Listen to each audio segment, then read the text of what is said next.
অনেকটা ভালো আছে আর আমিও অনেকটা ভালো আছি। তো সবাইকে প্রথমেই জানাই শুভ অষ্টমী, মানে হ্যাঁ বাসন্তী পূজার আজকে হচ্ছে অষ্টমী। তো পুরো মানে ষষ্ঠী সপ্তমী আমি কোনোটাতেই বেরোয়নি। তো অষ্টমীতে যেহেতু বান্ধবীরা সবাই আসছে, তো আমারও ভীষণই বেরোতে ইচ্ছে করছিলো। তো ওদেরকে বললাম চল তাহলে একদিন বেরোনো যাক। তো আজকে দেখতেই পাচ্ছি যে আমি শাড়ি পরেছি আর অবভিয়াসলি ওরাও শাড়ি পরেছে। তো চলো বেরোনো যাক, সঙ্গে থাকো আর দেখতে থাকো, ভীষণ ভীষণ মজা হবে। তো গাইস আমি এখন টোটোতে আছি আর চলে যাচ্ছি আমার ডেস্টিনেশন, মানে হচ্ছে পুজো মণ্ডপে। তো সঙ্গে থাকো আর অবশ্যই দেখতে থাকো। আর এখানে দেখো আমি চলে এসেছি একদম পুরো পারফেক্ট জায়গাটাতে। লাইটিংটা দেখো শুধু এবার কত সুন্দর লাগছে, মানে আমি তো নিজেই পুরো ফিদা হয়ে যাচ্ছি। তোমাদেরকে আর কি দেখাবো। তো এবছর না কি হয়েছে, এই বাসন্তী পুজোটা 75 ইয়ার্স কমপ্লিট হয়ে গেছে। তো সেই জন্য এবছর আরো অনেকটা বড় করে সেলিব্রেট করা হচ্ছে। সেই জন্য ভীষণ রকম লাইটিং দিয়েছে। আর হ্যাঁ আমি আমার মতন মানে কি বলবো, নির্লজ্জ আর একজনও হয় না। পুজোর মণ্ডপে ঢুকতে না ঢুকতেই গরম গরম ঘুগনি দেখে এত সুন্দর করে সাজানো, আমি আর নিজেকে সামলাতে পারলাম না। তো যাই হোক ছাড়ো। তো এরপরে ঘুগনি টুগনি খেয়ে চটপট হাঁটা দিলাম পুজো মণ্ডপের দিকে, কারণ আজকে অষ্টমী। আর অষ্টমীর সন্ধ্যা আরতিটা না মানে না দেখলেই নয়, ওটা দেখার জন্য আমি আজকে স্পেশালি এসেছি। তো এখানে দেখো একদম মণ্ডপের সামনের যে রাস্তাটা সেটাতেও কত সুন্দর করে লাইটিং দিয়েছে, মানে এবছর পুরো পুরো রাস্তাটাই লাইটিং দিয়েছে। আর এরপরে আমার এন্ট্রি হলো মন্দিরে, মানে ঢুকে গেলাম একটু স্টাইল করে হেঁটে মন্দিরে ঢুকে গেলাম। আর এখানে দেখো কত মানুষজন। তো আমি এসে দেখলাম অলরেডি আরতির জন্য প্রস্তুতি শুরু হয়ে গিয়েছে, মানে এখন আমি আরতিটা দেখতে পাবো। একদম দেরি করে আসিনি, আমি ঠিকঠাক টাইমেই চলে এসেছি। তো চলো আমার সঙ্গে থাকো তোমরা সবাই, আর আমার সঙ্গে সঙ্গে তোমরাও আরতিটা দেখতে থাকো, কারণ আমি তো ভীষণ ভীষণ হ্যাপি, কি বলবো। প্রায় 2-3 বছর পরে মানে আমি বাসন্তী পুজোটা এখানে উপভোগ করতে পারছি। বাসন্তী পুজোতে বেরিয়েছে এবছর প্রায় 2-3 বছর পরে, ঠিক আছে।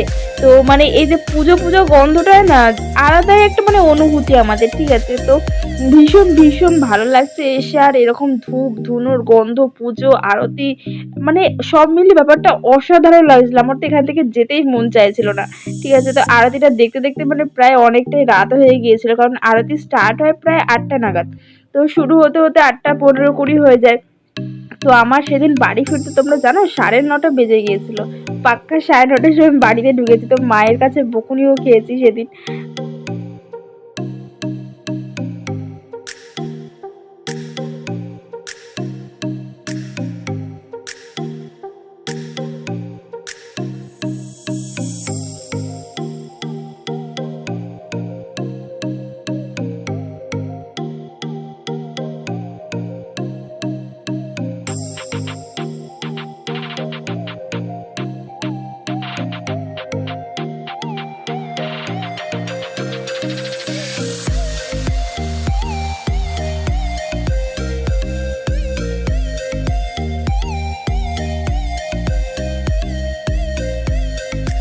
গাইস কি বলবো তোমাদেরকে, সিরিয়াসলি বলছি, মানে জাস্ট অসাম লাগছিল। তো আমার একটা বিশাল বড় সমস্যা, তোমরা তো জানো যে আমার কোনো পার্সোনাল ক্যামেরাম্যান নেই। তো সেই জন্য আমাকে নিজেকেই ক্যামেরা করতে হয়, কি বলো। তো সেই জন্য আমি একবার আমার দিকে আর মায়ের দিকে, মানে বাসন্তী মায়ের দিকে একবার ক্যামেরাটা ঘুরিয়ে তোমাদেরকে দেখালাম।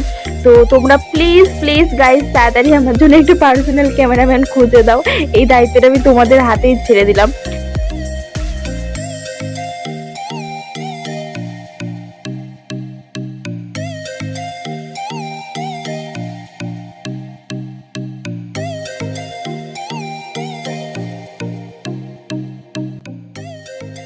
তো গাইস আরতি শেষ হয়ে গিয়েছে, আর আরতি শেষে থাকে এখানে একটা দারুণ চমক। তোমরা দেখতেই পাচ্ছ অলরেডি যে বাতাসা এখানে সবাই মানে কুড়াতে শুরু করে দিয়েছে।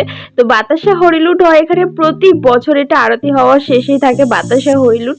তো মানে কি বলবো, আমি ক্যামেরাটা করতেই পারছিলাম না। তোমরা জানো আমার ফোনের মাথা আর আমার মাথা, আমরা দুজনেই প্রায় ফ্র্যাকচার হতে হতে বারবার বেঁচে গেছি। তো আমি যতটুকু পেরেছি ক্যামেরাটা করেছি কেন, কারণ এই সিনটা না মানে জাস্ট অসাধারণ লেগেছে। এখনো মানুষজন এরকম ভাবে বাতাসা করে, বাতাসা হরিলু টুলে, মানে এটা জাস্ট সচরাচর দেখাই যায় না। তো তারপরে আমি সবকিছু পর্ব শেষ করে চলে এলাম মেলার দিকে। তো গাইস তোমরাও জানো, তাও আমি আরেকবার নিজে থেকে স্বীকার করে দিচ্ছি যে আমার আসল উদ্দেশ্য হচ্ছে মেলা জিনিসপত্র দেখা কেনা, এইসব কিন্তু একদমই নয়। ঠিক আছে, তোমরাও জানো যে আমি কেন এই দিকটাতে এসেছি, কারণ খাবারের দোকানগুলো তো সব এই দিকেই। তো মেলায় এলাম, মানে খাবার মেলাতে ঘুরবো না এরকম কখনো হয়? তো যাই হোক, একবার এক চক্কর ঘুরে যাই, কি কি আছে তো দেখি একবার। তো আমি একটা দোকানে ঢুকলাম, সেখানে না কিছু বেশ ওই যে হয় না একটা করে মানে সরু চেন, তার মধ্যে কিছু সিম্বল বা কিছু লকেট টাইপসের থাকে ছোট ছোট। তো আমার সেরকম একটা জিনিস পছন্দ হয়েছিল। আর তারপরে আমি দেখছিলাম রিং, মানে হাতের যে রিং গুলো হয়, বাট দেখলাম সেটা মানে আঙুল থেকে গলে যাচ্ছে। আমার আঙুলটা এতটাই সরু, পুরো দেখলাম আঙুল থেকে গলে যাচ্ছে, তাই দুঃখের চোটে আমি ওটা রেখেই দিলাম।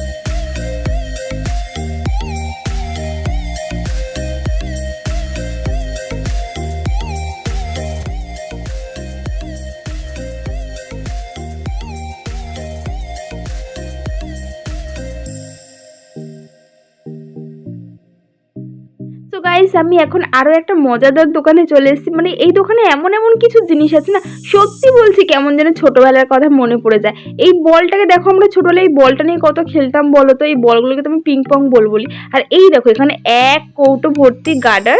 ঠিক আছে, এই কালারিং গার্ডার বলে এই জন্যই এটাকে কিনতে হবে। আর এই হচ্ছে সেই জনপ্রিয় পাখা। মানে একটা সময় ছিল যখন আমরা এগুলো স্কুলে নিয়ে যেতাম, সেগুলো অবশ্যই এত সুন্দর ছিল না। তো এখানে দেখো বাচ্চাগুলোকে একবার দেখো শুধু, মানে এটার থেকে আর কি বলবো, মানে ছোটবেলাকার ভালো স্মৃতি বোধহয় আর কিচ্ছু হয় না। তো তোমরা কে কে এই জিনিসটা ছোটবেলায় চড়েছো আমাকে অবশ্যই কমেন্ট করে জানিও। আমি তো অবশ্যই চড়েছি, আর অনেকবার চড়েছি। মানে এটা দেখে না সত্যি মনটা ভরে গেল। তো যাই হোক, সব শেষ করে চলে এলাম একদম আমার ফাইনাল জায়গায়। ঠিক আছে, আমার মানে সত্যি বলছি ঘুগনি আর ভেলপুরি আর মোমো, তো এই তিনটে আমার এতটাই ফেভারিট, কি বলবো। মানে আমি যেখানেই যাই এই তিনটের মধ্যে কোনো একটা দোকান যদি দেখতে পাই, তো তাহলে আর কথা নেই। তো তারপরে দেখো এখানে মেলাতে, মানে আমি ভাবতেই পারি যে এই জিনিসটা পাবো বলে। এই যে দেখো এইটার নামটা না আমি সত্যি বলতে জানি না। আর ওখানে যে জিজ্ঞেস করবো এত পরিমাণে ভিড় ছিল, আমি কি জিজ্ঞেস করবো, দূর পালিয়ে এসেছি। তো এইটার নামটা তোমরা আমাকে প্লিজ প্লিজ কমেন্ট করে জানিও। এই খাবারটার নাম কি, খেতে কিন্তু দারুণ ছিল। তো এটার মধ্যে যখন সস দিয়ে দেয় না, মানে সসটার জন্য আরো বেশি বেশি করে খেতে ভালো লাগছিল। তো আমি না সত্যি বলছি, মানে খাবারের নামটা ঠিক আমি জানি না। তো তোমরা প্লিজ আমাকে কমেন্ট করে জানিও।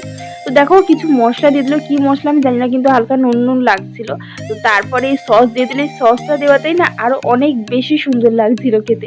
আর এই দেখো এটারও আমি নাম অবভিয়াসলি জানি না, তো তোমরা আমাকে প্লিজ কমেন্ট করে জানিও। বাট এটা না খেতে আমার অতটা ভালো লাগেনি, কেন জানি না। মানে হালকা মিষ্টি মিষ্টি ছিল, মানে টেস্ট ভালো, কিন্তু কি জানি কেন আমার ঠিক ভালো লাগেনি। তো গাইস আজকের মতন টাটা, দেখা হচ্ছে নেক্সট ভিডিওতে।